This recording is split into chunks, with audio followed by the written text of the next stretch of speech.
नमस्कार दोस्तों, स्वागत है आपका महानदी क्लासेस में। आज इस वीडियो में हम देखने वाले हैं एसआई भर्ती परीक्षा 2022 मेंस एग्जाम में पूछे गए 37 अंग्रेजी के क्वेश्चन।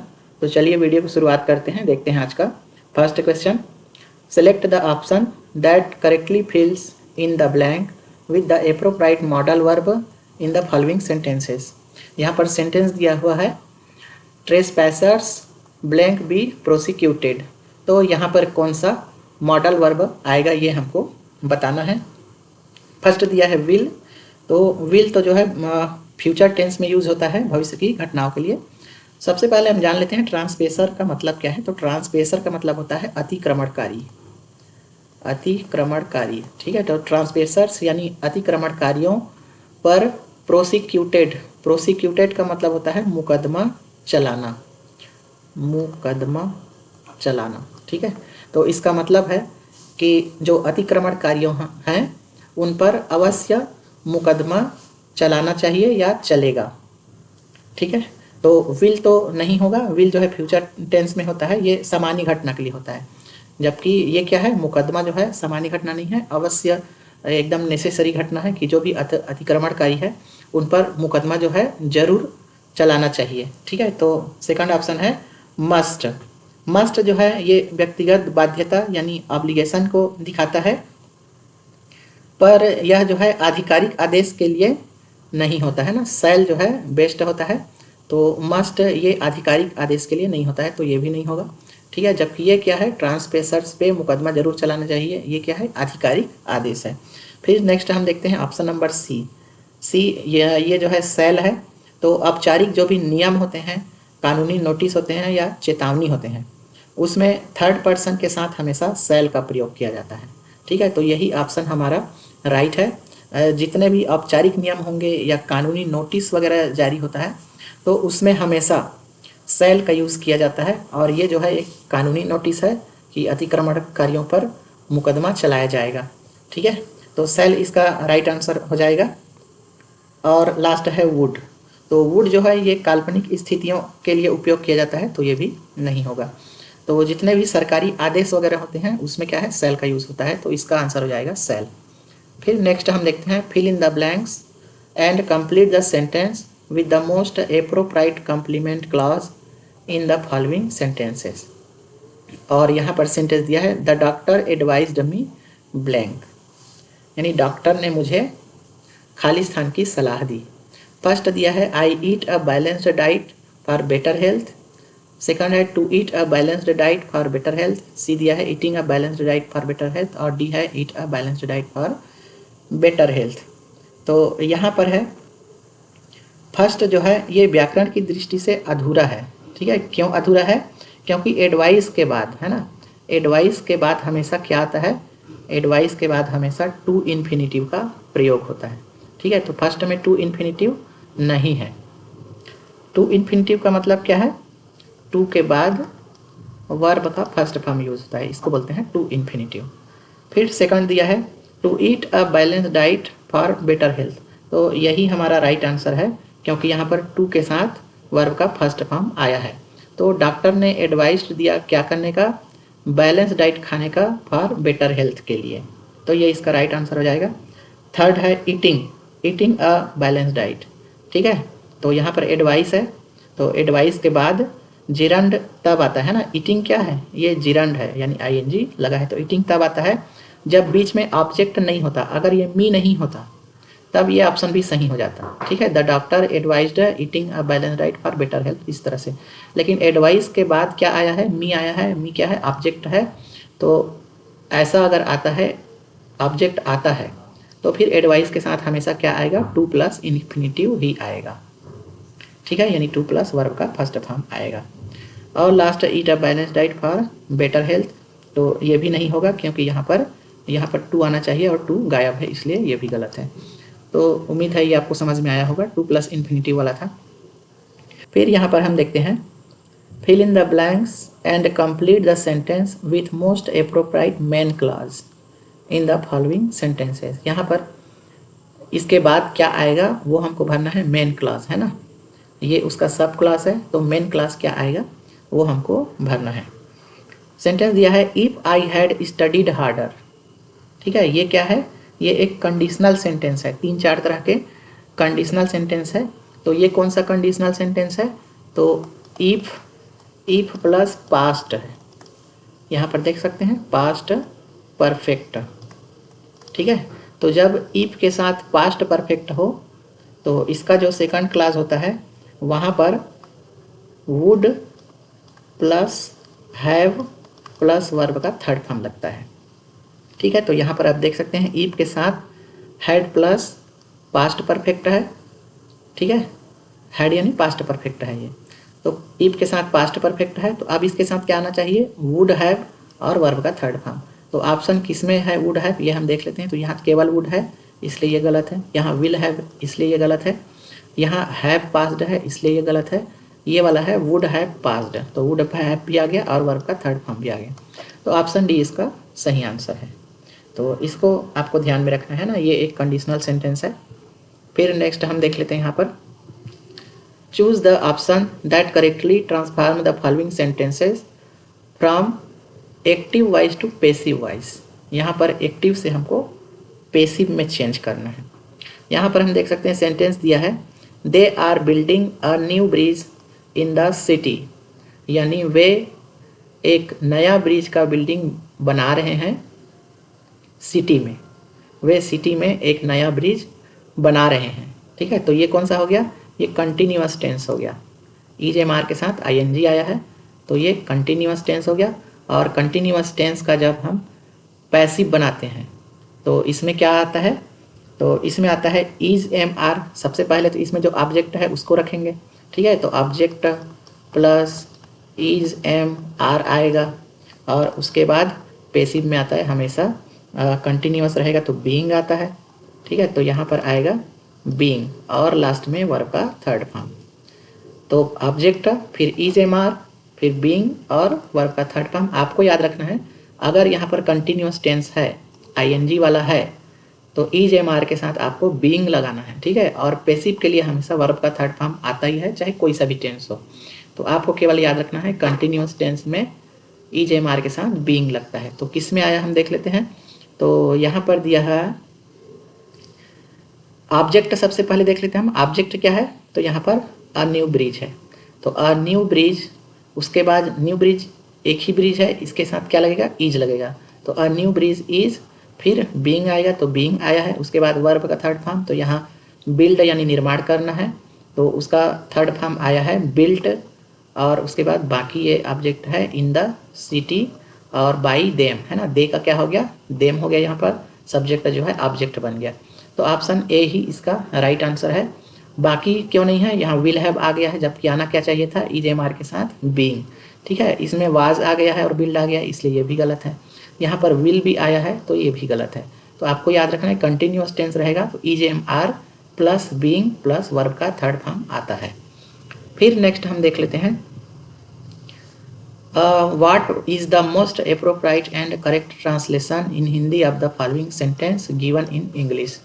यहाँ पर एक इंग्लिश सेंटेंस दिया है, इसका appropriate हिंदी ट्रांसलेशन क्या है, multiplication tables are at his fingers end. तो आपको याद रखना है यहाँ पर क्या है, एट हिज फिंगर्स एंड।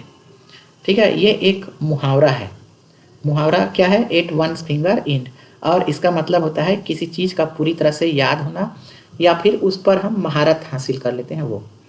तो एट हीज फिंगर्स एंड का मतलब है किसी चीज़ पर महारत हासिल करना या पूरी तरह से याद कर लेना। तो सेंटेंस क्या बोल रहा है यहाँ पर कि मल्टीप्लिकेशन टेबल्स, इसका मतलब है पहाड़ा।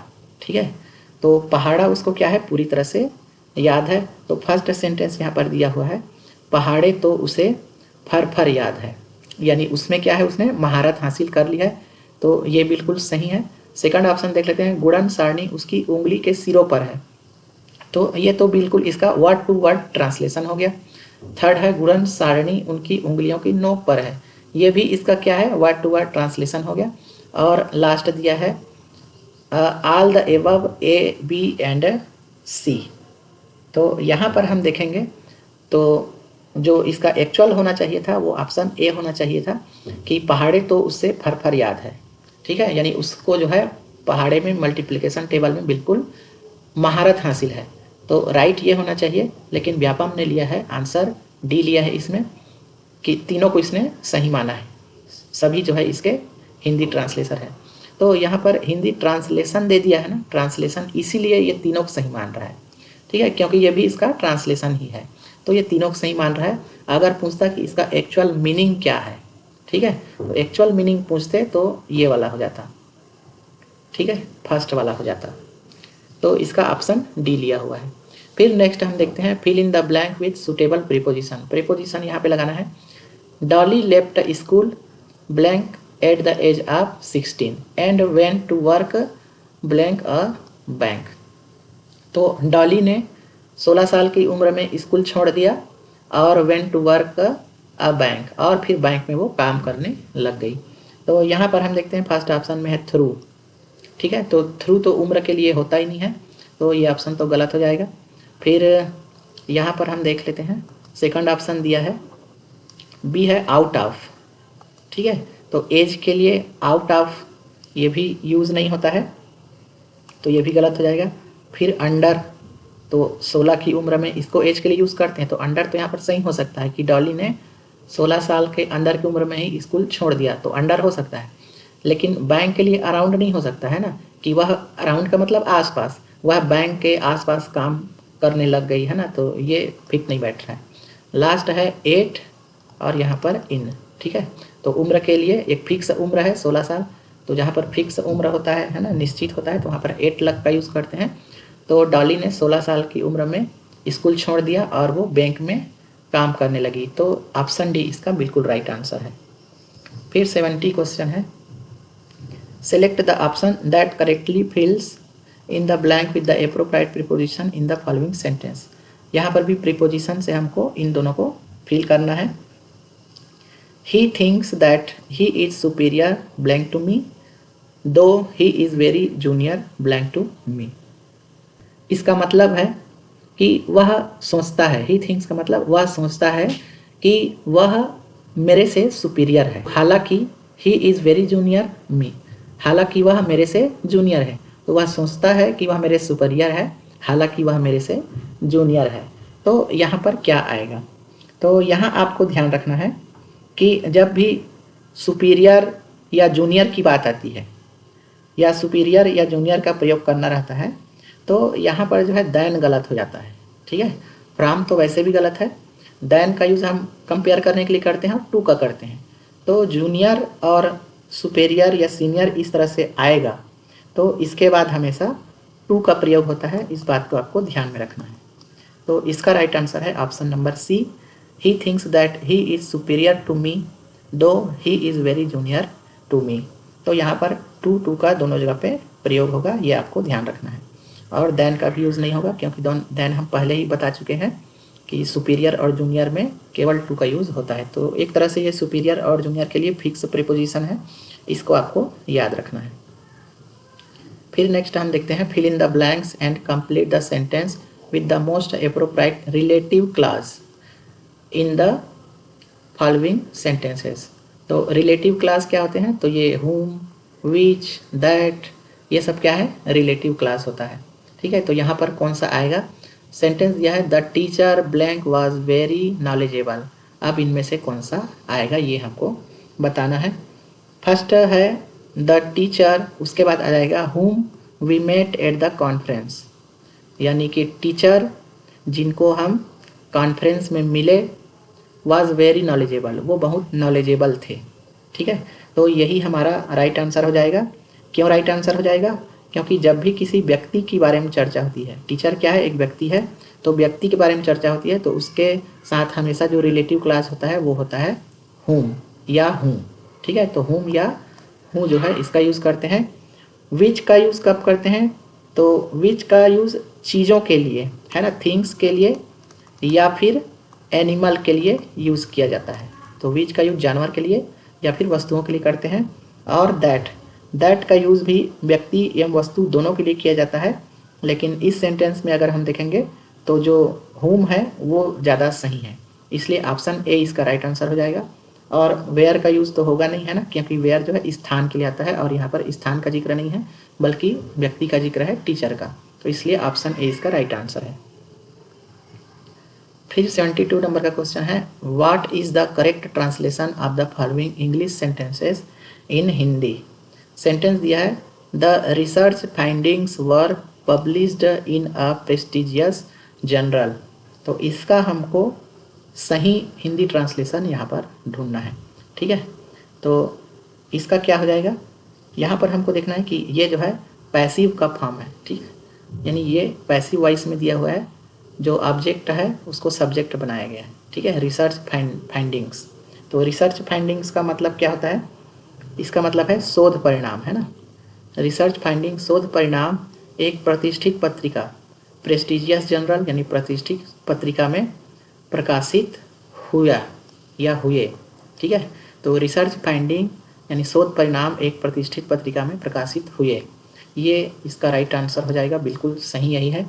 सेकंड क्यों नहीं है वो हम देख लेते हैं। शोध परिणाम, ठीक है, यहाँ पर देखते हैं विज्ञान, विज्ञान से संबंधित जानकारी विभाग एक प्रतिष्ठित पत्रिका में जारी की। तो विज्ञान तो संबंधित यहाँ पर आया ही नहीं है, तो ये गलत हो जाएगा। उसने अपनी प्रगति का एक प्रतिष्ठित पत्रिका में विवरण दिया, तो प्रगति शब्द भी यहाँ पर आया ही नहीं है। एक प्रतिष्ठित पत्रिका में यह अविश्वसनीय प्रदर्शन था, तो अविश्वसनीय प्रदर्शन के लिए तो इंग्लिश शब्द ही नहीं इसमें नहीं आया है, तो ये इसका रॉन्ग आंसर है। फिर हम नेक्स्ट देख लेते हैं यहाँ पर 73 नंबर का question, select the option that correctly convert the following direct speech to indirect speech. यहाँ पर एक डायरेक्ट स्पीच दिया हुआ है, कौन सा है ये, I am going to store he said. इसका हमको सही वाला इनडायरेक्ट स्पीच यहाँ पर चूज़ करना है। तो ये ही सेड को सेंटेंस के बाद भी दे सकता है ना, और ही सेड सेंटेंस के पहले यहाँ भी हो सकता है। तो दोनों जो है ये नरेशन के सेंटेंस है। तो I am going to the store he said, ठीक है। तो ही सेड यहाँ पर क्या है, पास्ट टेंस में है, तो ही सेड का ही सेड ही रहेगा, ठीक है। तो यहाँ पर ही सेज दिया है तो ये तो गलत हो गया, यहाँ पर भी ही सेज दिया है तो ये भी गलत हो गया। ए और बी में है, तो ही सेड के बाद फिर हम कामा को हटाएंगे तो दैट आएगा, दोनों में दैट है। फिर उसके बाद है I am going to the store, यानी मैं स्टोर जा रहा हूँ। तो यहाँ पर देखते हैं ये प्रेजेंट कंटिन्यूअस का सेंटेंस है, कौन सा है, प्रेजेंट कंटिन्यूअस। तो प्रेजेंट कंटिन्यूअस का हो जाता है पास्ट कंटिन्यूअस, ठीक है, याद रखना है। जो नरेशन होता है इनडायरेक्ट से हम डायरेक्ट से इनडायरेक्ट स्पीच में जब भी हम चेंज करते हैं तो प्रेजेंट कंटिन्यूअस का पास्ट कंटिन्यूअस हो जाता है। तो इन दोनों में पास्ट कंटिन्यूअस कौन है, तो यहाँ तो इज लग गया है तो ये तो प्रेजेंट हो गया, इसलिए गलत है। यहाँ वाज गोइंग लगा है तो ये क्या है, पास्ट टेंस है, तो यही इसका राइट आंसर है। He said that he was going to the store, तो ये बिल्कुल सही आंसर है, यहाँ से आपको उसको लगाना था पास्ट टेंस देखकर। नेक्स्ट क्वेश्चन है, select the option that correctly fills in the blanks with the appropriate preposition in the following sentence. यहाँ पर भी हमको क्या करना है, एप्रोप्राइट प्रीपोजिशन भरना है, सही प्रीपोजिशन। सेंटेंस दिया है the patient dead blank cancer, इसका मतलब है कि पेशेंट की मृत्यु कैंसर से हो गई, ठीक है। तो जब भी किसी की मृत्यु डिसीज से होती है, बीमारी से होती है, आपको याद रखना है, किसी भी बीमारी से जब किसी की मृत्यु होती है तब वहाँ पे हमेशा ऑफ का प्रयोग करते हैं, ठीक है। तो ऑप्शन डी इसका राइट आंसर हो जाएगा, ये आपको ध्यान रखना है। फिर नेक्स्ट हम बढ़ते हैं यहाँ पर 75 नंबर का क्वेश्चन है, if you are writing an essay on the topic science and human happiness, यानी यदि आप साइंस एंड ह्यूमन हैप्पीनेस पर एसे लिख रहे हैं, which of the following point you think, तो इनमें से कौन सा पॉइंट आपको लगता है you will not find relevant to include in your discussion. तो इस डिस्कशन में आप इनमें से कौन से ऑप्शन को रिलेवेंट नहीं करेंगे या नहीं पाएंगे, ठीक है।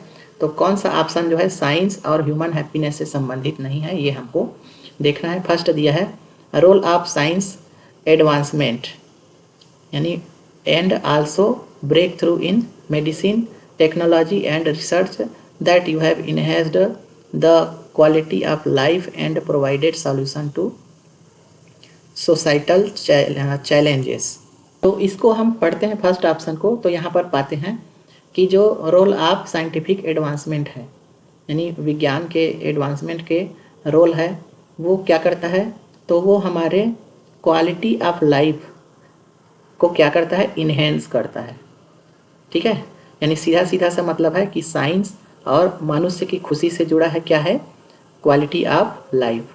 ठीक है, तो ये ऑप्शन तो सही लग रहा है कि इसको तो हम इसमें ऐसे में शामिल करेंगे कि जो साइंस के एडवांसमेंट है और मेडिसिन के क्षेत्र में उसका ब्रेक थ्रू है और टेक्नोलॉजी है, रिसर्च है, वो क्या करता है, क्वालिटी ऑफ लाइफ यानी जीवन की जो क्वालिटी है, गुणवत्ता है, उसको इन्हेंस करता है।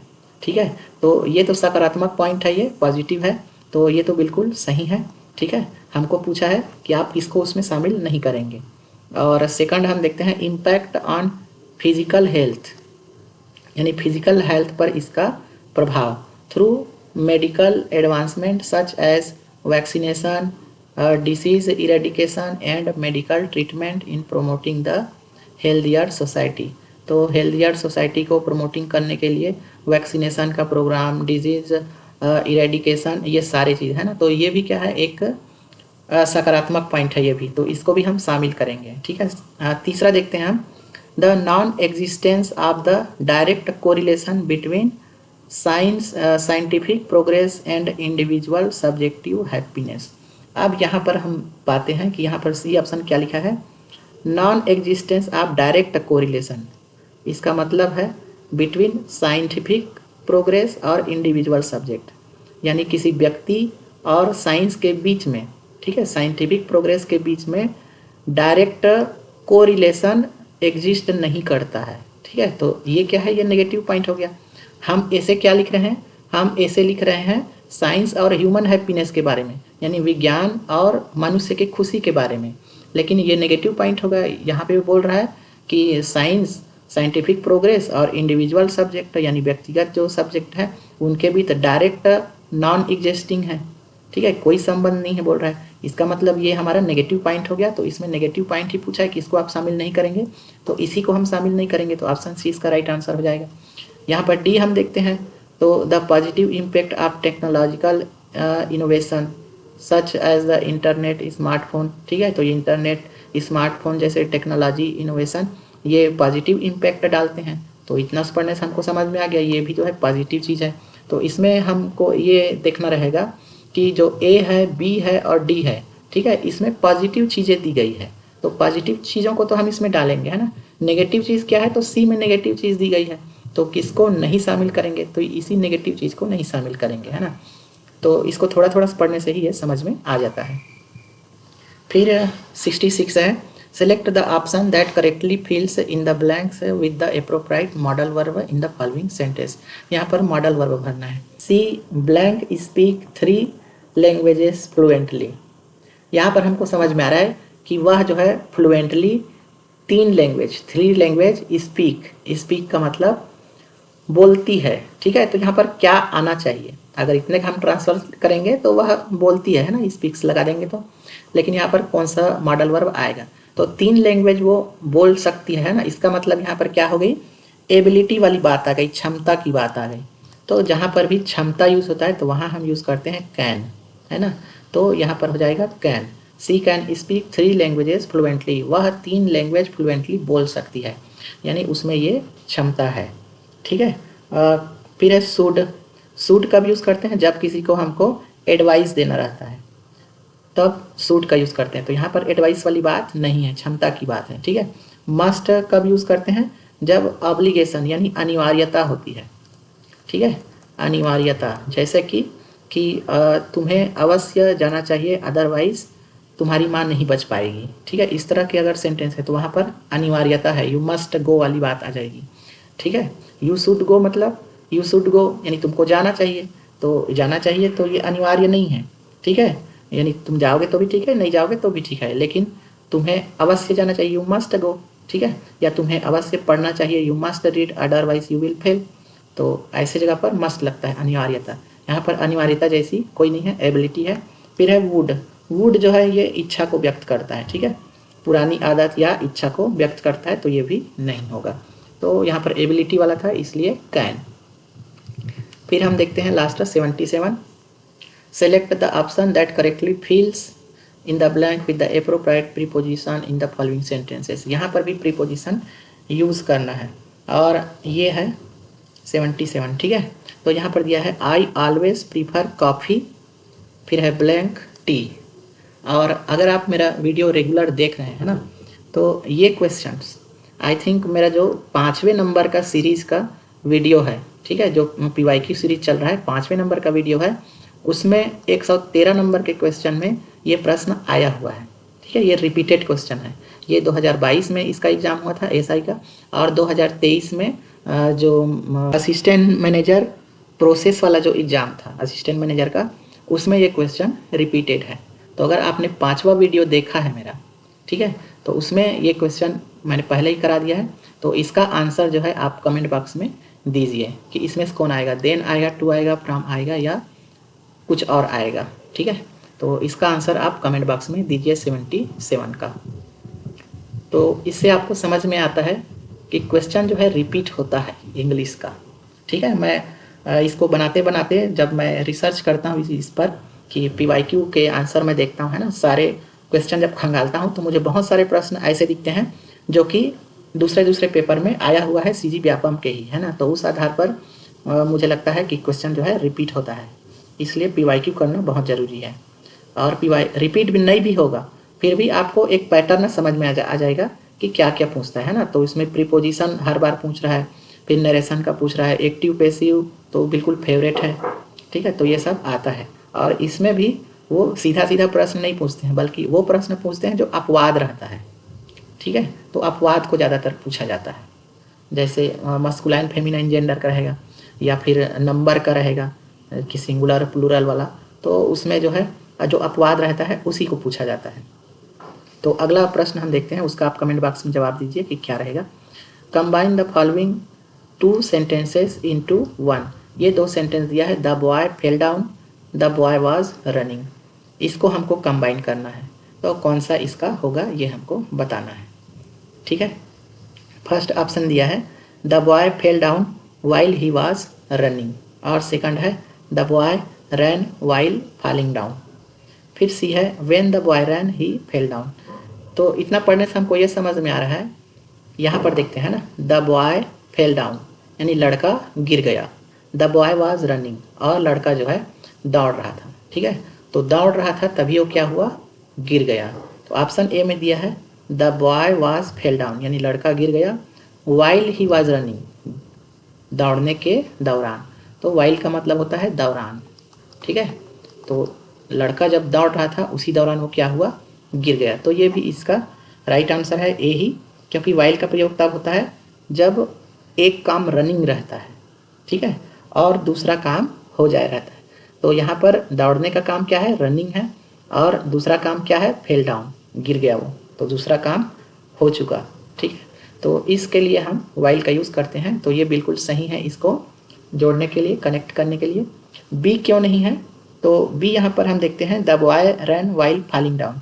इसका मतलब हो गया गिरते समय वह दौड़ रहा था, जो कि तर्कहीन है, ठीक है।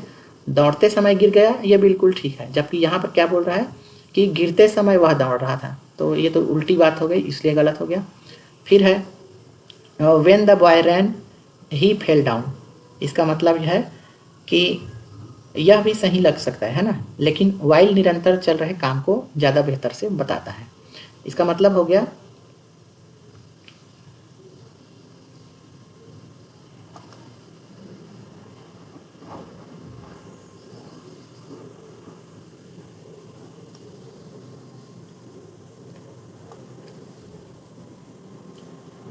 Combine the following 2 sentences into 1। यहाँ पर 2 सेंटेंस दिया है, इसको कंबाइन करके 1 सेंटेंस बनाना है। फर्स्ट सेंटेंस है द बॉय फेल डाउन यानी लड़का गिर गया, फेल डाउन मतलब गिरना। द बॉय वाज रनिंग और लड़का जो है दौड़ रहा था, ठीक है। यानी एक काम जो है चल रहा था, लड़का दौड़ रहा था, तभी वो क्या हुआ, गिर गया, ठीक है। फर्स्ट सेंटेंस दिया है the boy fell down while he was running. While का मतलब होता है दौरान, ठीक है। तो लड़का गिर गया वाइल ही वाज रनिंग दौड़ने के दौरान। तो जब वो दौड़ रहा था तभी लड़का गिर गया। तो यही बिल्कुल सही आंसर है। क्यों, क्योंकि वाइल का यूज़ तब किया जाता है जब एक काम रनिंग रहता है और एक काम हो चुका रहता है। ठीक है, तो यहाँ दौड़ने का काम रनिंग था और तभी गिरने की घटना घट गई, तो इन दोनों को हम वाइल से कनेक्ट कर सकते हैं। तो ये इसका बिल्कुल राइट आंसर है। सेकंड ऑप्शन है the boy ran while falling down. इसका मतलब हो गया गिरते समय, यानी फॉलिंग डाउन, गिरने के दौरान वह दौड़ रहा था, जो कि बिल्कुल तर्कहीन है। ठीक है, ये उल्टी बात हो गई। दौड़ने के दौरान वह गिर गया, ये सही है ना, लेकिन गिरने के दौरान वह दौड़ रहा था, ये तो गलत बात हो गई। फिर थर्ड दिया है when the boy ran. When का मतलब जब। ठीक है, तो जब लड़का दौड़ा ही फेल डाउन, तो वह गिर गया, तो ये सही हो सकता है। ठीक है, लेकिन ज़्यादा बेहतर क्या है, यहाँ पर ए ऑप्शन लग रहा है, इसलिए ए हमने लिया।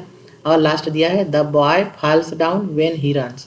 जब दौड़ता है तब लड़का गिरता है ना, तो ये तो प्रेजेंट टेंस की बात हो गई, प्रेजेंट सिंपल वाली बात हो गई, इसलिए ये गलत है। ठीक है, तो इसमें जो सबसे बेस्ट आंसर है वो है option number A.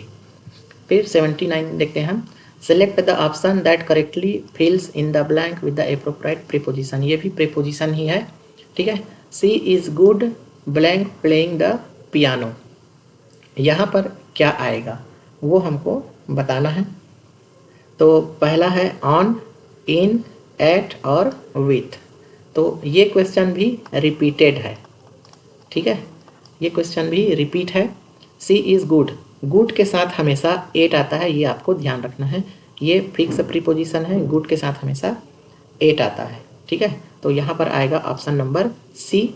C is good at playing the piano, यानी वह पियानो बजाने में बहुत अच्छा है। Select the option that correctly fills in the blanks with the appropriate article in the following sentence.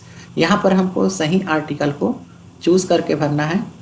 Sentence दिया है he went to blank hospital as he met with an accident, यानी एक्सीडेंट में जैसे ही मिला वो, तो उसे वह कहाँ ले गया, हॉस्पिटल ले गया।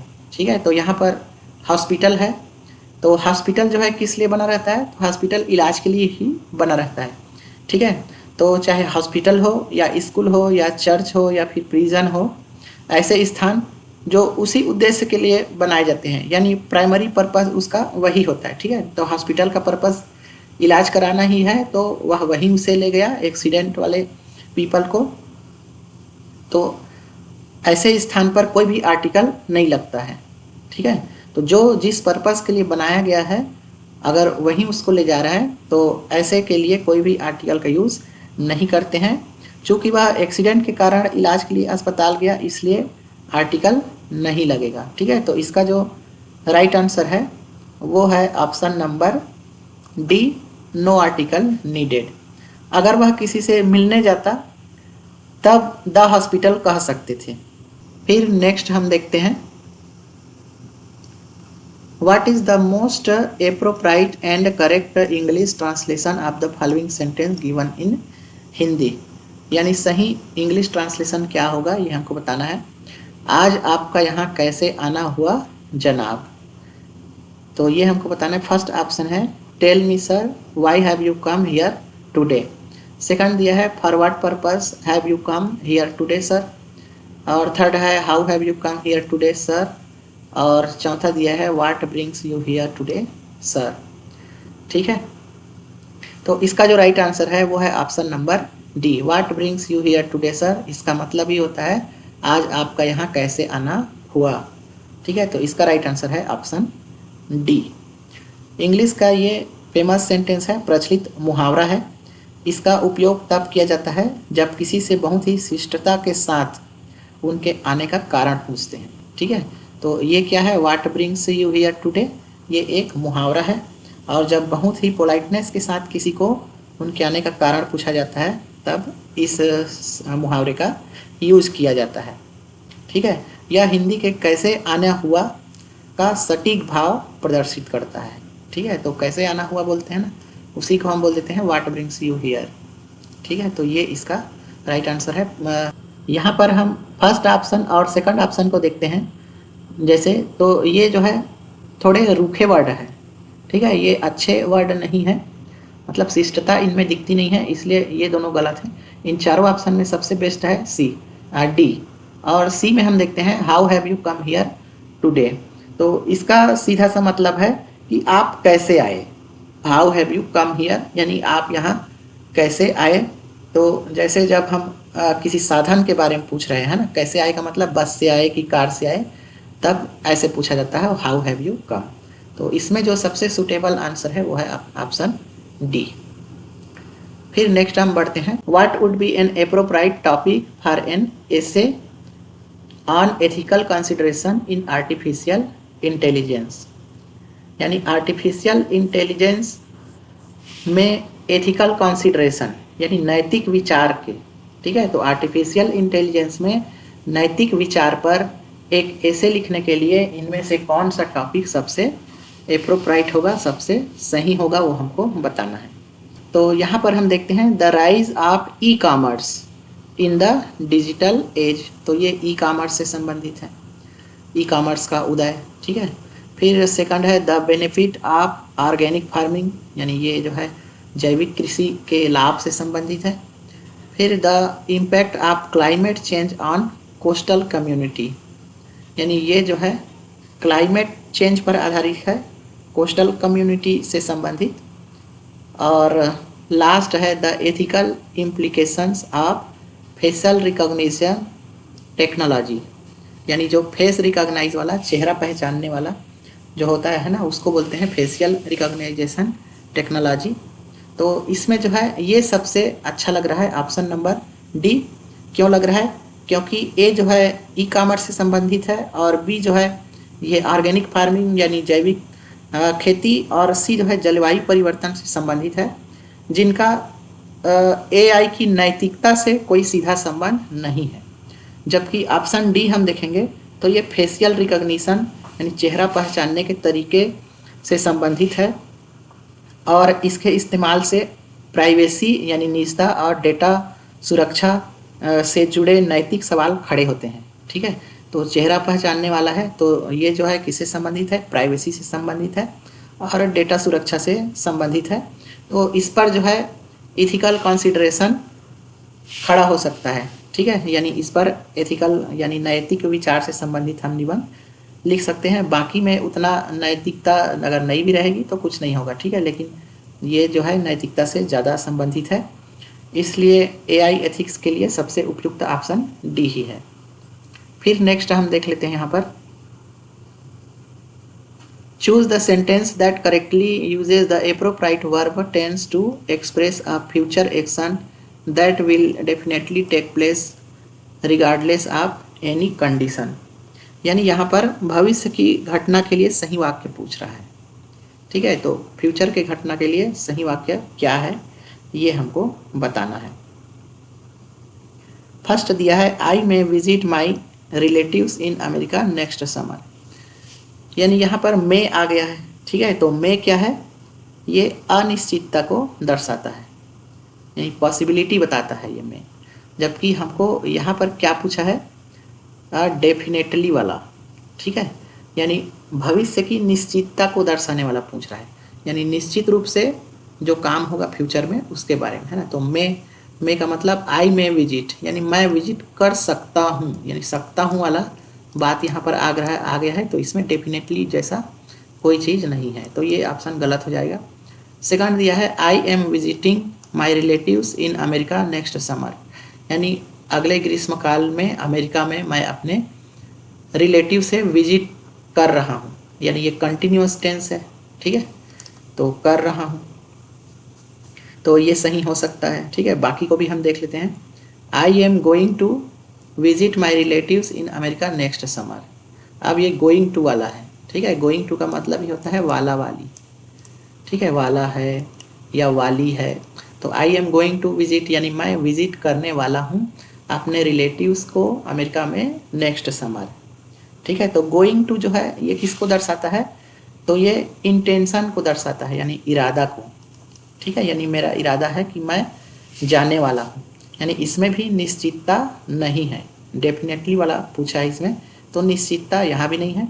और ऑप्शन नंबर डी है I visit my relatives. I visit का मतलब ही है, आई विजिट मतलब मैं यात्रा करता हूँ, यानी मैं विजिट करता हूँ अपने रिलेटिव्स को अमेरिका में नेक्स्ट समर। तो ये तो प्रेजेंट सिंपल में हो गया, इसी को प्रेजेंट इंडेफिनिट बोलते हैं, तो ये भी नहीं होगा। ये आम तौर पर टाइम टेबल से रिलेटेड होता है, ठीक है। तो इसमें जो है सबसे जो बेस्ट आंसर है वो है हमारा ऑप्शन नंबर बी, यानी I am visiting my relatives in America next week. तो विजिट कर रहा हूँ, इसका मतलब ये डेफिनेटली है, ठीक है। और इसका भी यूज़ करते हैं लास्ट वाला, या प्रेजेंट सिंपल का भी यूज़ करते हैं, लेकिन ये कब यूज़ करते हैं, जैसे रेलवे वगैरह हो गया, ठीक है। तो वहाँ पर टाइम टेबल फिक्स रहता है रेल के आने का जाने का, तो वहाँ पर टाइम टेबल में क्या करते हैं, प्रेजेंट सिंपल का यूज़ करते हैं। और जब हमको इरादा बताना रहता है, इंटेंशन, कि भविष्य में मैं ये करने वाला हूँ वो करने वाला हूँ, तब गोइंग टू का यूज़ करते हैं फ्यूचर के लिए। लेकिन कंटिन्यूअस टेंस का यूज़ तब करते हैं जब डेफिनेटली हम वहाँ जाने वाले रहते हैं, ठीक है। तो इसीलिए बोला जाता है कि मैं नेक्स्ट समर में अमेरिका आ रहा हूँ, ठीक है, इसका मतलब कन्फर्म है। फिर नेक्स्ट हम देखते हैं, choose the option that correctly convert the following direct speech into indirect speech. यहाँ पर हमको डायरेक्ट का इनडायरेक्ट बताना है। I will attend the conference she said, यानी वह बोली कि मैं कॉन्फ्रेंस अटेंड करूँगी, इसका हमको इनडायरेक्ट स्पीच बनाना है, ठीक है। तो सी सेट का तो सी सेट ही होगा, तो शेष वाले को तो हम पहले ही काट देते हैं, यहाँ पर शेष है, ठीक है। तो सी सेट का ए और बी हो सकता है। फिर यहाँ पर हम देखते हैं विल आया है ना, तो विल का जब इनडायरेक्ट स्पीच बनाते हैं तो वो वुड में चेंज हो जाता है। तो इसमें हम देखते हैं किस में वुड है, ठीक है। तो ऑप्शन बी में तो विल है, तो इसलिए ये गलत हो गया। ऑप्शन ए में वुड है, इसलिए ऑप्शन ए ही इसका राइट आंसर हो जाएगा। फिर नेक्स्ट हम देखते हैं 85 नंबर का, select the option that correctly fills in the blank with the appropriate preposition in the following sentence. यहाँ पर फिर प्रीपोजिशन वाला आया है। सेंटेंस दिया है, the daughter resembles blank her mother in look. तो यहाँ पर रिजेंबल का मतलब है जैसे दिखना, ठीक है, जैसा दिखना, यानी डॉटर जो है अपनी मदर के जैसी दिखती है। इसका ट्रांसलेशन वही होगा कि जो डॉटर है वो अपनी मदर की तरह दिखती है। तो ये जो रिजेंबल है ये क्या है, ये ट्रांजिटिव वर्ब है। ट्रांजिटिव वर्ब, ट्रांजिटिव वर्ब का मतलब होता है कि ऐसे शब्द के बाद कोई ना कोई आपको ऑब्जेक्ट जरूर दिखेगा, ठीक है। ये कभी भी अकेला नहीं आएगा, ये अपने साथ ऑब्जेक्ट जरूर लाता है। तो रिजेंबल एक ट्रांजिटिव वर्ब है और इसके तुरंत बाद ऑब्जेक्ट है हर, ठीक है, हर मदर। तो इसीलिए इसके बीच कोई भी प्रीपोजिशन नहीं लगेगा। तो इसका जो राइट आंसर है वो है option C, no preposition needed, ठीक है। तो ट्रांजिटिव वर्ब के साथ कोई भी प्रीपोजिशन लगता नहीं है, उसके बाद सीधा सीधा ऑब्जेक्ट आता है। तो यहाँ पर ऑप्शन सी इसका राइट आंसर हो जाएगा। फिर नेक्स्ट हम देखते हैं, what is the correct translation of the following English sentence in Hindi. इसका हिंदी हमको बताना है। She attended an international conference on sustainable development. तो यहाँ पर हम देखते हैं सस्टेनेबल डेवलपमेंट का क्या होता है, सतत विकास, ठीक है, सतत विकास। और इंटरनेशनल कॉन्फ्रेंस मतलब अंतर्राष्ट्रीय सम्मेलन। सी अटेंड, तो वह अंतर्राष्ट्रीय सम्मेलन अटेंड की सस्टेनेबल डेवलपमेंट पर आधारित। तो ये तो शोध पत्र पढ़ा दे दिया है, तो ये गलत हो जाएगा, है ना। अंतर्राष्ट्रीय सम्मेलन में भाग लिया, ये सही है। और सस्टेनेबल डेवलपमेंट, इसको सतत विकास बोलते हैं और इसको दीर्घकालिक विकास भी बोलते हैं। तो उसने दीर्घकालिक विकास पर एक अंतर्राष्ट्रीय सम्मेलन में भाग लिया। ऑप्शन बी इसका बिल्कुल सही उत्तर है। यहाँ पर दिया, यहाँ फिर शोध पत्र आ गया, तो ये गलत हो गया। ये एक दल भेजा बोल रहा है, तो ये भी गलत हो गया। फिर नेक्स्ट क्वेश्चन है, what is the most appropriate and correct English translation of the following sentence given in Hindi. Hindi में यहाँ पर एक सेंटेंस दिया है, इसका सही इंग्लिश क्या होगा ये बताना है। आपकी यहाँ दाल नहीं गलेगी।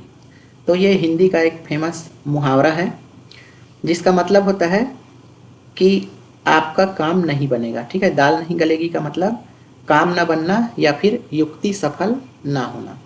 तो फर्स्ट ऑप्शन देखते हैं, your pulse will not dissolve here. तो ये तो इसका बिल्कुल शब्दशः ट्रांसलेशन हो गया। पल्स मतलब दाल होता है, तो आपकी दाल यहाँ पर डिज़ाल्व नहीं होगी, तो ये तो नहीं होगा। फिर सेकंड ऑप्शन हम देखते हैं, you will not have a smooth selling here. Smooth selling का मतलब होता है बिना किसी बाधा के काम होना, ठीक है। तो स्मूथ सेलिंग मतलब बिना किसी बाधा के काम होना, और यहाँ पर इसका मतलब हो जाएगा कि आप बिना किसी बाधा के यहाँ काम नहीं कर पाएंगे, ठीक है। तो यही इसका एक्चुअल मीनिंग है कि आपकी दाल यहाँ पर नहीं गलने वाली है, यानी कठिनाई आपको यहाँ पर होगी। फिर सी है, you will find things difficult here, यानी यहाँ आपको चीज़ें मुश्किल से खोज पाएंगे यहाँ, तो ये खोजने से संबंधित हो गया। फिर है, it is not so easy to win the competition, competition जीतना वाला हो गया, तो ये भी तो नहीं होगा। तो ऑप्शन बी इसका सही उत्तर है। फिर नेक्स्ट हम देख लेते हैं, choose the sentence that correctly uses the appropriate verb tense to express an action that will be completed by a specific time in future. तो यहाँ पर बोला गया है कि भविष्य की एक निश्चित समय तक कार्य पूरा होने के लिए सही वाक्य का चुनाव करना है। यानी यहाँ पर आप देख सकते हैं, ये है फ्यूचर में कंप्लीट होना चाहिए, है ना, विल, और डेफिनेटली होना चाहिए। ये भी यहाँ पर दिया हुआ है, verb tense to express an action that will be completed by a specific time in future, यानी एक निश्चित टाइम में भविष्य में कंप्लीट हुआ होना चाहिए। तो ऐसा कौन सा है वो हम देख लेते हैं। फर्स्ट ऑप्शन है, I will have finished my assignment by tomorrow evening. इसका मतलब है कि मैं अपना असाइनमेंट टुमारो इवनिंग तक, यानी कल शाम तक फिनिश कर चुका हूँगा, ठीक है। तो बाय टुमारो इवनिंग ये क्या बता रहा है, एक निश्चित समय सीमा को दर्शा रहा है। तो बाय टुमारो इवनिंग यानी कल शाम तक मैं अपना असाइनमेंट पूरा कर चुका हूँगा, तो ये फ्यूचर भी दर्शा रहा है और स्पेसिफिक टाइम भी बता रहा है। तो ये जो है ये फ्यूचर परफेक्ट टेंस का सेंटेंस है। फ्यूचर परफेक्ट टेंस में विल हैव प्लस फिनिश्ड लगता है, तो यही इसका राइट आंसर है। बी में दिया है, I finish my assignment by tomorrow evening, यानी यहाँ पर देखेंगे तो ये सिंपल प्रेजेंट हो गया, ठीक है। ता हूँ ती हूँ वाला जो सेंटेंस होता है वो है I finish my assignment by tomorrow evening, यानी कल शाम तक मैं अपना असाइनमेंट पूरा करता हूँ, ठीक है। तो यहाँ पर फ्यूचर वाली बात नहीं आ रही है। फिर है, आई हैव फिनिश्ड, ये तो प्रेजेंट परफेक्ट हो गया, मैं अपना असाइनमेंट कल शाम तक पूरा कर चुका हूँ, ठीक है। तो कर चुका हूँ में टुमारो इवनिंग कहाँ से आ जाएगा, टुमारो इवनिंग तो ये फ्यूचर वाला हो गया और कर चुका हूँ ये पास्ट वाला हो गया, तो ये बिल्कुल गलत है। फिर ऑप्शन डी है, आई फिनिश्ड, ये पास्ट टेंस है, ठीक है, यानी मैं अपना असाइनमेंट पूरा कर चुका हूँ बोल रहा है, तो ये भी गलत हो गया। इसमें बोला है कि फ्यूचर में, ठीक है। तो फ्यूचर में ऑप्शन ए ही इसका सही है। फिर नेक्स्ट हम देख लेते हैं, choose the option that correctly transform the following sentence from passive voice to active voice.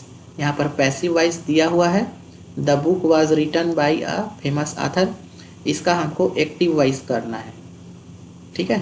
तो एक्टिव वॉइस करने के लिए हम इसका जो ऑब्जेक्ट है, ठीक है, ऑब्जेक्ट क्या है, अ फेमस ऑथर, तो ऑब्जेक्ट को सब्जेक्ट बना लेंगे, तो सब्जेक्ट अ फेमस ऑथर हो जाएगा। उसके बाद वाज हमको क्या दर्शा रहा है, तो वाज जो है ये पास्ट को दर्शा रहा है, ठीक है। तो वाज पास्ट को दर्शा रहा है, तो हमको पास्ट टेंस वाला खोजना है। यहाँ पे रिटन है वर्ब, ठीक है, तो ये थर्ड फॉर्म है, तो पास्ट में जाएगा, तो इसका सेकंड फॉर्म यूज़ करेंगे। तो राइट का सेकंड फॉर्म हो जाएगा रोट, तो द आथर रोट, और उसके बाद यहाँ पर जो सब्जेक्ट बनाया है द बुक, इसको हम ऑब्जेक्ट बनाएंगे the book, the famous author wrote the book, तो यही इसका राइट आंसर हो जाएगा, बिल्कुल सही है ये। फिर नेक्स्ट हम देख लेते हैं बी में क्या गलत है, तो बी में देखते हैं, यहाँ पर वाज दिया है और यहाँ पर भी वाज ही दे दिया है, ठीक है। फिर ये बाई लगा दिया है, जबकि एक्टिव वॉइस में बाई नहीं लगता है। यहाँ पर हम देखेंगे तो ये हैज़ हो गया है, ठीक है, यानी टेंस का सही रूप से उपयोग नहीं हुआ है, यहाँ पर पास्ट यूज़ होना था और ये परफेक्ट यूज़ कर रहे हैं, तो इसलिए ये गलत है। यहाँ पर हैड लगा दिया है, पास्ट टेंस यहाँ आना चाहिए था और ये पास्ट परफेक्ट लगा दिए हैं, तो इसलिए ये गलत हो जाएगा। फिर नेक्स्ट हम देख लेते हैं 90 नंबर का क्वेश्चन, यहाँ पर fill in the blanks with most appropriate if clause in following sentence. तो इफ क्लास का यूज़ करके यहाँ पर हमको भरना है। तो यहाँ पर हम देखते हैं क्या दिया हुआ है वर्ड, यहाँ पर ब्लैंक दिया हुआ है और फिर है we will stay indoors and watch movie. और सेंटेंस में दिया है if it rains tomorrow, if will rain tomorrow, ये ठीक है। तो ये एक इफ क्लाज वाला है, कंडीशनल वाला सेंटेंस है। तो यहाँ पर हम देख पा रहे हैं कि ये यहाँ पर विल यूज़ हुआ है, ठीक है। तो अगर मेन क्लाज में विल यूज़ होता है, ये मेन क्लाज है इसका, तो मेन क्लाज में विल अगर यूज़ होता है तो जो इफ क्लाज होता है उसमें प्रेजेंट इंडेफिनिट का यूज़ होता है, यानी प्रेजेंट सिंपल का यूज़ होता है। तो यहाँ पर ये विल तो फ्यूचर हो गया, ये रेंड जो है ये पास्ट हो गया और रेनिंग ये कंटिन्यूअस हो गया, ठीक है, कंटिन्यूअस हो गया, तो ये तो गलत हो गया। तो प्रेजेंट सिंपल में क्या है, फर्स्ट ऑप्शन है if it rains tomorrow we will stay indoor and watch movie, यानी कल अगर बारिश होगी तो हम इंडोर में मूवी देखेंगे, ये इसका सही उत्तर है। तो इसमें आपको याद रखना है कि अगर इसमें एक सेंटेंस जो है विल रहेगा, फ्यूचर वाला रहेगा, तो जो एक सेंटेंस रहेगा वो हमेशा फर्स्ट फॉर्म में रहेगा, यानी प्रेजेंट सिंपल में रहेगा। इसी को प्रेजेंट इंडेफिनिट भी बोला जाता है। फिर नेक्स्ट हम देख लेते हैं, select the option that correctly transform the following sentence from active voice to passive voice. यहाँ पर सेंटेंस दिया है एक्टिव में, इसका हमको पेसिव वॉइस बताना है। तो यहाँ पर सेंटेंस दिया है the company produces high quality product, यानी company high quality product produce करता है, यानी उत्पादन करता है। तो यहाँ पर हाई क्वालिटी प्रोडक्ट क्या है, ये ऑब्जेक्ट हो गया। तो अब हमको पैसिव वॉइस बनाने के लिए इसको सब्जेक्ट के स्थान पर लेना पड़ेगा। तो हाई क्वालिटी प्रोडक्ट्स हमने ले लिया, ठीक है। फिर यहाँ पर देखते हैं प्रोड्यूसेस आया है, प्रोड्यूसेस का मतलब ये प्रेजेंट सिंपल है, ठीक है। एस प्रोड्यूस में एस या एस लगाए तो ये प्रेजेंट सिंपल है। तो प्रेजेंट सिंपल का अगर हम पैसिव वॉइस बनाते हैं तो इज एम और आर के बाद, इज एम आर के बाद वर्ब का थर्ड फॉर्म लगाते हैं, ठीक है। तो हाई क्वालिटी प्रोडक्ट्स के बाद इज एम आर, हाँ ये एस है, प्रोडक्ट्स, ठीक है, यानी एक से ज़्यादा, तो एक से ज़्यादा है तो इसमें आर आएगा। तो आर यहाँ पर दिया हुआ है और आर यहाँ पर दिया हुआ है, ठीक है। बाकी इसमें विल आया है तो ये गलत है, इसमें वर आया है तो ये गलत है। तो आर इन दोनों की जगह पर है। अब उसके बाद क्या आना चाहिए, तो वर्ब का थर्ड फॉर्म। तो यहाँ तो वर्ब में आईएनजी आ गया है, ठीक है, इसलिए ये गलत है। यहाँ पर है वर्ब का थर्ड फॉर्म। तो प्रेजेंट सिंपल का अगर हम पैसिव वॉइस बनाते हैं तो इज एम आर के साथ वर्ब का थर्ड फॉर्म होना चाहिए, और ऐसा है ऑप्शन डी में। तो ऑप्शन डी इसका राइट आंसर हो जाएगा। फिर नेक्स्ट हम देख लेते हैं what is the most appropriate and correct English translation of the following sentence given in Hindi. Hindi में सेंटेंस दिया है उसने तो अपने पूर्वजों की नाक कटा दी, इसका सही ट्रांसलेशन क्या होगा, ठीक है। तो ये भी क्या है, एक मुहावरा ही है, पूर्वजों की नाक कटा देना। नाक कटा देना का मतलब अपमान करना, ठीक है, या बदनामी करना। तो ये एक मुहावरा है और इसका जो राइट आंसर है वो है option number D, he has brought discredit to the fair name of his ancestor, यानी अपने पूर्वजों के जो फेयर नेम है उसको उसने क्या कर दिया, डिसक्रेडिट कर दिया, बदनाम कर दिया। तो ये सही है। बाकी जो ऑप्शन है ये जैसे आप फर्स्ट देखेंगे he has cut the nose of his four father, तो ये तो बिल्कुल उसका शब्दशः ट्रांसलेशन हो गया कट द नोज, ठीक है, जबकि मुहावरा जो है वो शब्दशः ट्रांसलेशन नहीं होता है। फिर ऑप्शन बी हम देखते हैं स्पॉइल्ड द गुड इमेज। तो यह अर्थ तो दे रहा है लेकिन मुहावरेदार ये नहीं है, ठीक है, तो इसलिए ये भी गलत हो जाएगा। और थर्ड है he has brought laurels to the reputation of his forefather. तो यहाँ पर ब्रॉट लॉरेल्स है, ठीक है, ब्रॉट लॉरेल, और इसका अर्थ होता है नाम रोशन करना।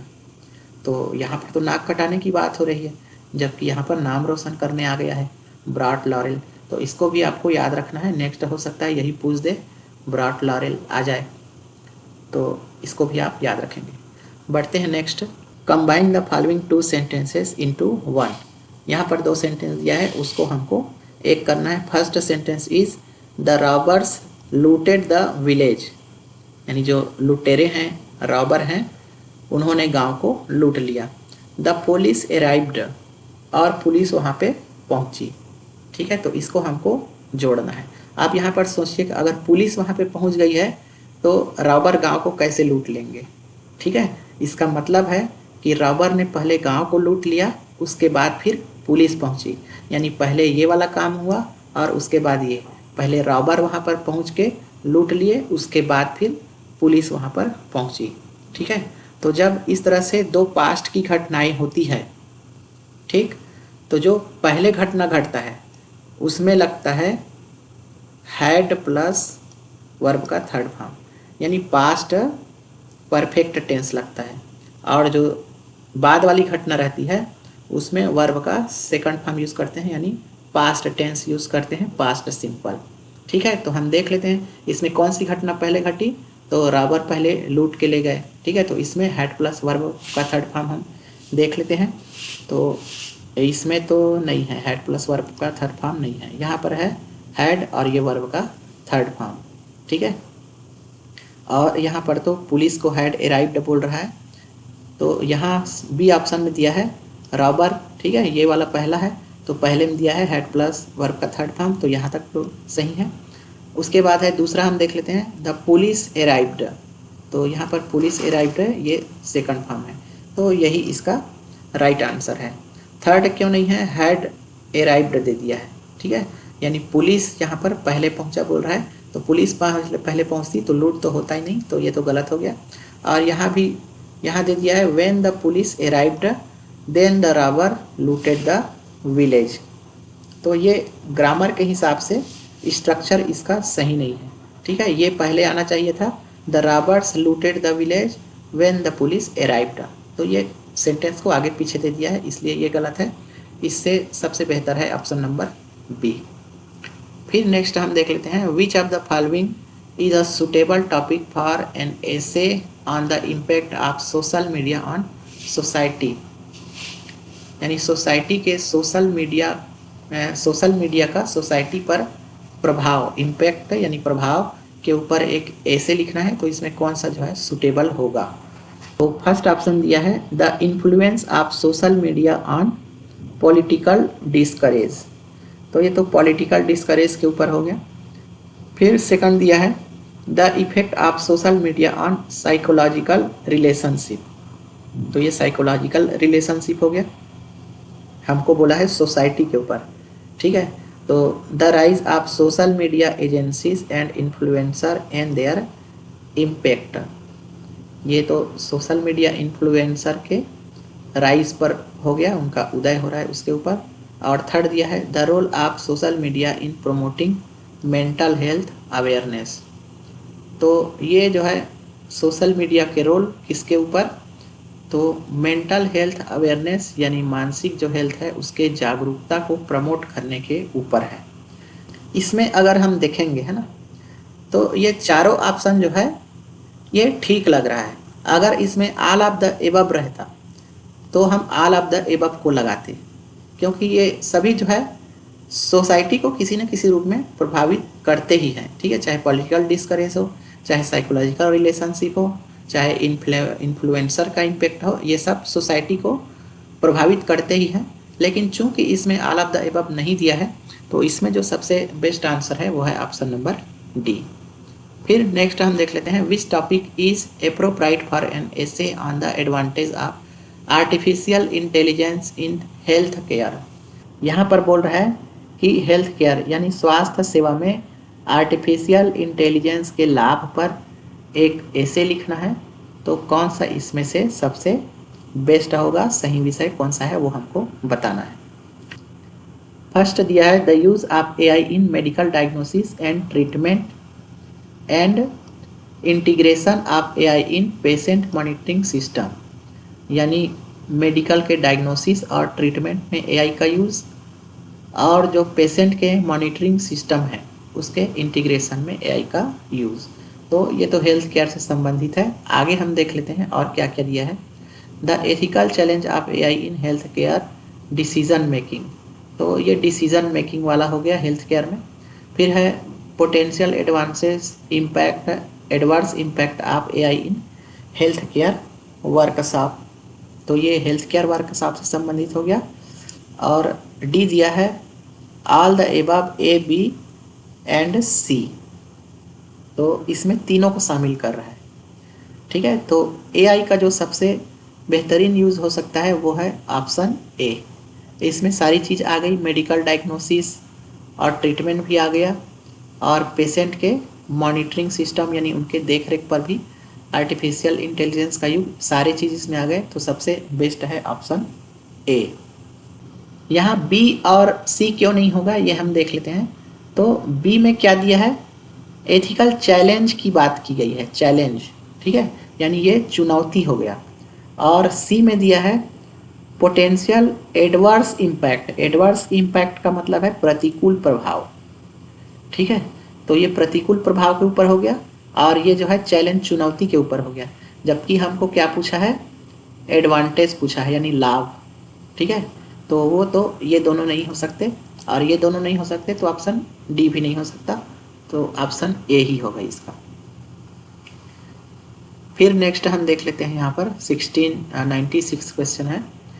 Choose the option that accurately convert the following indirect speech into direct speech. यानी यहाँ पर इनडायरेक्ट स्पीच दिया हुआ है, इसको हमको डायरेक्ट स्पीच में चेंज करना है। सेंटेंस दिया है, she told me that she would visit her parents over the weekend. तो यहाँ पर हम देखते हैं शी टोल्ड मी दिया है, तो जो सेट रहता है वो टोल्डम बदल जाता है, तो सेट सब में दिया है, ठीक है, तो सेट ठीक है। अब आगे हम देखते हैं दैट जो है कामा बदल जाता है, तो कामा सभी में है। उसके बाद यहाँ पर हम देखते हैं वुड दिया है, ठीक है, तो डायरेक्ट स्पीच में विल रहता है, वो वुड में चेंज हो जाता है, तो हमको यहाँ पर विल ढूंढना है, तो विल यहाँ पर दिया हुआ है, ये तो वुड है तो ये गलत हो गया, विल यहाँ भी दिया है, वुड ये है तो ये भी गलत हो गया। तो ए और सी में अब हमको देखना है। फिर आगे दिया है visit her parent over the weekend, ठीक है, तो यहाँ पर ये जो सी है, ठीक, ये सी जो है आई हो जाएगा, और हर जो है ये माई हो जाएगा, ठीक है, क्योंकि आई को हमने सी में बदला है और माई को हमने हर में बदला है इनडायरेक्ट स्पीच बनाते समय। तो आई जो है सी हो जाएगा और माई जो है वो हर हो जाएगा। तो कहाँ पर है इसको हम देख लेते हैं, तो ये यहाँ पर है फर्स्ट में, ठीक है, सी आई हो गया और विजिट हर जो है वो माई हो गया है, तो यही इसका राइट आंसर है, ऑप्शन ए इसका राइट आंसर, और ये इसका गलत हो जाएगा। फिर नेक्स्ट हम देखते हैं select the option that correctly fill in the blanks with the appropriate article in the following sentence. तो यहाँ पर हमको एप्रोप्राइट आर्टिकल भरना है, सही आर्टिकल क्या आएगा वो भरना है। सेंटेंस दिया है there is blank little milk left in blank glass, so I have to buy milk. यहाँ पर हम देखते हैं so I have to buy milk, इसका मतलब है इसलिए मुझे दूध खरीदना पड़ा। तो जब गिलास में दूध नहीं होगा, ठीक है, बिल्कुल भी नहीं होगा, तभी उनको दूध खरीदना पड़ा। तो यहाँ पर क्या आएगा, यहाँ पर नो आर्टिकल आ जाएगा। क्यों आएगा, क्योंकि लिटिल का मतलब होता है ना के बराबर, ना के बराबर, यानी ये जो लिटिल शब्द है ये नेगेटिविटी को दर्शाता है, नकारात्मकता को दर्शाता है कि दूध बिल्कुल भी नहीं है। अगर हम यहाँ पे अ डाल देते अ लिटिल हो जाता है, और अ लिटिल का मतलब होता है थोड़ा, ठीक है, तो उनके गिलास में थोड़ा दूध बचा है इसलिए दूध खरीदना पड़ा, तो ये सेंटेंस गलत हो जाएगा, इसलिए यहाँ पर आएगा नो आर्टिकल। और यहाँ पर क्या आएगा, तो चूंकि वहाँ पर एक निश्चित गिलास की बात हो रही है जिसमें दूध लाए हैं वो लोग, जिसमें दूध बचा हुआ है, ठीक है, तो एक निश्चित गिलास की बात हो रही है, इसलिए यहाँ पर द आ जाएगा। तो ऑप्शन बी इसका सही हो जाएगा, फर्स्ट में नो आर्टिकल और सेकंड में द। बढ़ते हैं आगे। What is the most appropriate English translation of the following sentence given in Hindi. यहाँ पर दिया है हाल तालियों से गूंज उठा, इसका इंग्लिश क्या होगा। तो फर्स्ट दिया है there was an echo of clapping in the hall, और सेकंड दिया है the hall resounded with the cheers, और सी दिया है the hall echoes with the sound of clapping, D है people began to clap in the hall. इसका right answer है option number B, क्योंकि यहाँ पर रिसाउंडेड शब्द आया है और रिसाउंडेड शब्द का मतलब होता है गूंजना, ठीक है, तो तालियों से गूंज उठा, तो ये सबसे सटीक जो है मुहावरेदार शब्द है, इसलिए यहाँ पर ये बिल्कुल सही हो जाएगा। हालांकि सी में इकोड दिया है, ठीक है, यहाँ पे सी में दिया है इकोड, लेकिन रिसाउंडेड विथ चीयर्स ये एक मानक अंग्रेजी अभिव्यक्ति है, ठीक है, रिसाउंडेड विथ चीयर्स ये क्या है, एक मानक सेंटेंस है, इसलिए ऑप्शन बी इसका सही हो जाएगा। फिर नेक्स्ट हम देख लेते हैं, select the option that correctly fills in the blank with the appropriate article in the following sentence. यहाँ पर भी हमको आर्टिकल भरना है।